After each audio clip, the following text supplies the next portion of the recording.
something we see a lot of on the beach and in the water is seaweed.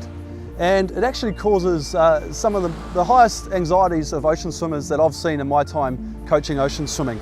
And I think the reason for that is because it just looks a little bit creepy.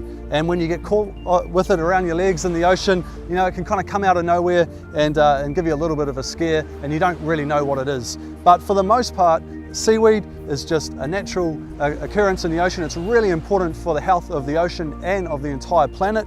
It produces a lot of the oxygen for the planet, and it keeps the ecosystem going in the ocean and in the entire planet. So seaweed, it's really important, nothing to be worried about. We're going to check some out on the beach here.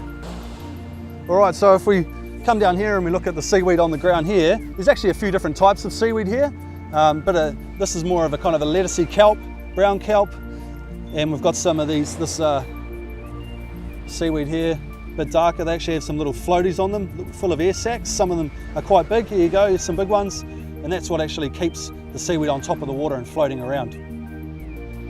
But if we dig up this seaweed, we might start to see some things under here.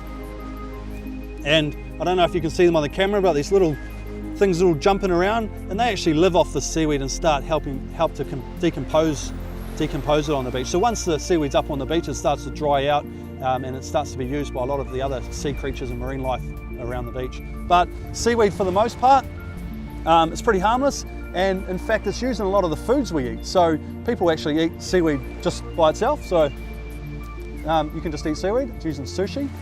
And it's also used in things like ice cream, toothpaste, and makeup and things like that. So yeah, the chances are that you've had a lot more to do with seaweed than you think you do. And it's not something that you have to be worried about when you're out ocean swimming.